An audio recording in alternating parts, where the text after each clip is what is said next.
તો જય માતાજી મારા કલેજાઓ। તો આજે આપણે કરવાનું છે 5 કિલોમીટર રનિંગ। અને મારા કલેજાઓ મેં ક્યારે પહેલા મહિનામાં 28 તારીખે 5 કિલોમીટર રનિંગ કર્યું હતું। જ્યારે પોલીસનું રનિંગ પાસ કર્યું હતું ત્યારે 5 કિલોમીટર રનિંગ કર્યું હતું। અને એ પછી મેં 5 કિલોમીટર એક પણ વખત રનિંગ કર્યું નથી। એટલે રેગ્યુલર રનિંગ કરું છું 1.5 કિલોમીટર, પરંતુ 5 કિલોમીટર નથી કર્યું। તો આજે આપણે 5 કિલોમીટર રનિંગ કરવાનું છે। દોડાશે કે નહીં દોડાય એ તો મને ખબર નથી, પણ આપણે ટ્રાય જરૂર કરીશું, પૂરેપૂરો કોશિશ કરીશું કે આપણે 5 કિલોમીટર રનિંગ કરીશું। અને 5 કિલોમીટર રનિંગ તો લગભગ થઈ જ જશે, પરંતુ કેટલા મિનિટમાં થશે એ બધું જ હવે આ વિડીયોમાં છેલ્લે સુધી તમે જોજો।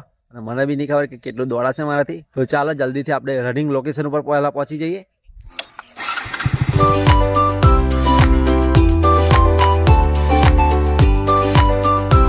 તો મિત્રો અત્યારે હું રનિંગ લોકેશન પહોંચી ગયો છું અને અત્યારે આપણે આ ખેતરમાં દોડવાનું છે। અને મારા કલેજાઓ કે થોડુંક ખેડેલું છે, એના લીધે કેવું કે ખાડા ખપચી છે, એટલે કેવું કે 5 કિલોમીટર રનિંગ તો દોડી જશે, પરંતુ કેવું કે થોડોક ટાઈમ વધારે જશે એવું લાગી રહ્યું છે। પરંતુ કોઈ વાંધો નહીં, આપણે આ ખેતરના આપણે કેટલા 10 રાઉન્ડ મારવાના છે, કેમ કે આ ખેતર છે એ કેવું કે 500 મીટરનું છે। તો હાલો મારા કલેજાઓ આપણે 5 કિલોમીટર રનિંગ કરવાનો પૂરેપૂરો ટ્રાય કરીશું। પહેલાં એક રાઉન્ડ ચાલી લઈએ અને પછી થોડી એક્સરસાઇઝ કરી લઈએ। તો મિત્રો અત્યારે આ ખેતરમાં જે રનિંગ કરાય એવું છે નહીં, કન્ડિશન સારી નહીં, બહુ ખાડા ખપચી છે, એના લીધે કેવું કે મારો દિવસ વધારે 5 કિલોમીટર આપણે રનિંગ કરવાનું છે। ભૂલથી પગ લપસી ગયો તો મારા કલેજામાં મચકોડ આવી શકે છે, એટલે આપણે અત્યારે જો આ રોડ ઉપર રનિંગ કરવાનું છે। તો ચાલો થોડું ચાલી લીધું છે, હવે થોડું કેવું કે એક્સરસાઇઝ કરી લઈએ, કેવું કે સ્ટ્રેચિંગ કરી લઈએ, જેના લીધે કેવું કે આપણું શરીર થોડું ખેંચી જાય અને પછી રનિંગ કમ્પ્લીટ થાય। સાચી વાત ને? તો ચાલો।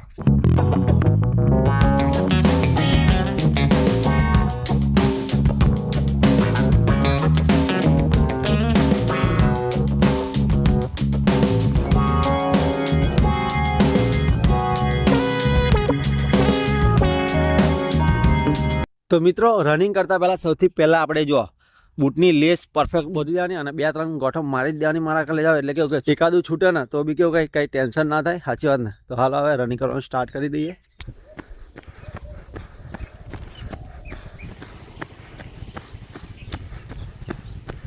તો મારા કલે જાઓ 5 કિલોમીટર તો રનિંગ નથી થયું, 2.5 કિલોમીટર જેટલું, મતલબ કે 2.5 કિલોમીટર જેવું રનિંગ થયું છે। અને જેવું ત્રીજો રાઉન્ડ મેં ચાલુ કર્યો ને મારા કલે જાઓ, એટલે 1 કિલોમીટરનું કેવું અંતર છે રોડનું। અને જો ત્રીજો રાઉન્ડ મેં ચાલુ કર્યો ને, અહીંયા પેટમાં જો અહીંયા દુખવાનું ચાલુ થઈ ગયું, એના લીધે પછી મેં કીધું રિક્સ નહીં લેવું। આમ તો જો પગમાં દોડવાની તાકાત હતી, પરંતુ મેં પછી રિક્સ ના લીધું, એટલે ખોટું રિક્સ લઈ। અને અત્યારે કેવું કે કોઈ ભાઈબંધ બી આ નહીં, કદું ચક્કર બક્કર આવીને પડીએ તો લઈ કોણ જાય આપણને? સાચી વાત ને? એટલે મારા કલે જાઓ આના પરથી મારું કહેવું એટલું જ છે કે જો તમે પ્રેક્ટિસ ના કરી હોય ને તો તમે ના દોડી શકો। જો મેં પ્રેક્ટિસ કરેલી હોય ને તો આ બધું પહેલાં બી દુખતું હતું। જ્યારે 5 કિલોમીટર પોલીસની એક્ઝામમાં મેં રનિંગ કર્યું અને પહેલાં બી મને દુખતું હતું, પણ કેવું આપણે રેગ્યુલર પ્રેક્ટિસ કરીએ ને એટલે કેવું કે આ બધું દુખવાનું બંધ થઈ જાય। પરંતુ પ્રેક્ટિસ વગર દોડે ને એટલે આવું થાય મારા કલે જાઓ। જો હું પ્રેક્ટિસ તો કરતો હતો, પણ કેટલું 5 કિલોમીટર નહોતો દોડતો, ખાલી 1.5 કિલોમીટર જેટલું જ દોડતો હતો, પરંતુ મેં જેવી પ્રેક્ટિસ બંધ કરી ને એના કારણે આવું દુખાવો શરૂ થઈ ગયો। અને મિત્રો મારે પહેલો રાઉન્ડ દોડતા કેટલા 6 મિનિટ જેવા લાગ્યા, પરંતુ જ્યારે બીજો રાઉન્ડ દોડ્યો ને એ ખાલી 5 મિનિટમાં દોડી ગયો। એટલે મારા કલે જાઓ પહેલું જે સ્ટાર્ટિંગ રનિંગ હોય ને એ કેવું કે ધીમું કરવાનું, જેના લીધે આપણું જેવું શરીર ગરમ થઈ જશે એટલે આપણે એકદમ સ્ટેપ બાય સ્ટેપ પરફેક્ટલી દોડવાનું છે। ઘણા લોકો કેવું કરતા હોય છે, વચ્ચે સ્પ્રિન્ટો મારતા હોય, પરંતુ વચ્ચે સ્પ્રિન્ટો મારવાનું તો થાકી જાય મારા કલે જાઓ। એટલે પછી લાસ્ટમાં સ્પ્રિન્ટ મારવાની, જે છેલ્લો રાઉન્ડ હોય ને ત્યારે સ્પ્રિન્ટ મારવાની, કેમ કે એ ટાઈમે આપણે સ્પ્રિન્ટ મારીને તો થાકી બી જઈએ અને પછી ઊભા થઈ જાય તો ચાલે, પરંતુ વચ્ચે આપણે સ્પ્રિન્ટ મારીને જો ઊભા થઈ ગયા તો પછી આપણા અંદર તાકાત નહીં આવે દોડવાની। સાચું કહું છું। અને જે લોકોને લાગતું હોય કે હું કેવું કે મહિનો પ્રેક્ટિસ કરીશ ને દોડી જઈશ, તો મારા કલે જાઓ નહીં દોડાય તમારે।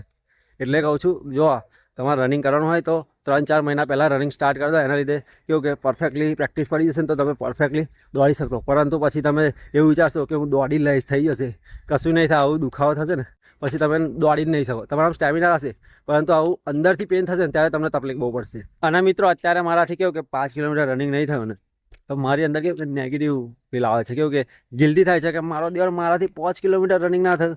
પરંતુ મારા કલે જાવ એવું નેગેટિવ ફીલ નહીં કરવાનું, ગિલ્ટી ફીલ નહીં કરવાનું। કેમ ખબર તમને? કેમ કે આપણે મારા કલે જાવ પ્રેક્ટિસ નથી કરી, હવે પ્રેક્ટિસ કરી હોત તો દોડાઈ જાત ને। સાચી વાત? અને અહીંયા કેવું કે દુખવાનું ચાલુ થયું ને એના લીધે ના દોડ્યો। અને કેવું કે આપણે 1.5 કિલોમીટર જેવું દોડતા તો આજે 2.5 કિલોમીટર, એટલે કે 1 કિલોમીટર વધારે દોડ્યો, એ બી આપણા માટે પ્રાઉડની જ વાત છે। સાચી વાત ને? એટલે આપણે કેવું કે બહુ નેગેટિવ ફીલ નહીં થવાનું, કોઈ બી વસ્તુ આપણને ના મળે, આપણે પ્રયાસ કરીને ના થાય ને તો એવું નહીં વિચારવાનું કે મારાથી નહીં થાય। એના તરફ કેવું કે વળગ્યું રહેવાનું, ગમે તારે થઈ જાય. હજુ ને હવે આપણે કેવું કે હવે રેગ્યુલર આપણે થોડું કેવું રનિંગ વધારે કરવાનું ટ્રાય કરીશું. એના લીધે કેવું કે આપણે સારું દોડી શકીએ. સાચી વાત મારા લઈ જાઓ. એટલે પછી હું ટ્રાય એવું કરીશ રેગ્યુલર કે 3 કિલોમીટર જેવું દોડું અને પછી કેવું કે 5 કિલોમીટર વીકમાં એકવાર દોડીશું. એટલે આપણે કેવું કે શરીર પ્રમાણે દોડવાનું. સાચી વાત. દરરોજ 5 કિલોમીટર દોડવા જઈએ તો આપણું શરીર તો પતી જાય, ખતમ, ટાટા બાય બાય થઈ જાય. સાચી વાત ને. એટલે મિત્રો હું હવે એવું કહીશ કે 2 થી 3 કિલોમીટર જેવું દરરોજ દોડીશ અને વીકેન્ડ એટલે કે શનિવાર હશે ત્યારે 5 કિલોમીટર દોડીશ અને રવિવારે રજા રાખીશ દોડવાની. એટલે એના લીધે કેવું કે જે થાક હોય એ બધો ઉતરી જાય. સાચી વાત ને. અને તમે બી જો રનિંગ કરતા હોય તો પ્રેક્ટિસ કરીને રનિંગ કરજો. અને તમને એવું લાગતું હોય કે હું મહિનો મહેનત કરીશ ને દોડી જશે તો નહીં થાય અને મારા કરી જાઓ. હું ક્યારે એ પહેલા મહિનામાં 28 તારીખે દોડ્યો હતો, અત્યારે 9મા મહિના નીકળી 24 તારીખ થઈ ગઈ છે. એટલે મારા કરી જાઓ ટાઈમ જો કેટલો બધો. એટલે 5 કિલોમીટર દોડવું કંઈ રમત વાત નહીં. હે એનામાં કેવું કે જીગરો હોવો જોઈએ અને જીગરો અને પ્લસ પ્રેક્ટિસ બી હોવી જોઈએ મારા કલેજા. અને પ્રેક્ટિસ ના કરી હોય, જીગરો હોય પણ શું કરવાનું, ના દોડાય. સાચી વાત ને. એટલે પ્રેક્ટિસ બહુ જરૂરી છે. જો તમે જીગરાથી દોડી તો જાઓ પરંતુ અંદરથી જે પેન થાય ને એ સહન ના થાય. અને પછી તમે કેવું કે કંઈક ચક્કર આવે પડાવડા અને કંઈક આડાવડી વાગે ને તો ખતમ, ટાટા બાય બાય થઈ જવાય. એટલે મારા કલે જાઓ જીગરની નહીં પ્રેક્ટિસની જરૂર છે આમાં. એટલે પ્રેક્ટિસ કરજો તો રનિંગ આસાનીથી થઈ જશે. પણ હવે આપણે બી હવે દરરોજ રેગ્યુલર પ્રેક્ટિસ કરવાનું સ્ટાર્ટ કરી દઈશું. હાલો મારા કલે જાઓ, મળીએ. જય માતાજી. Big thank you for being here. बहुत बहुत धन्यवाद.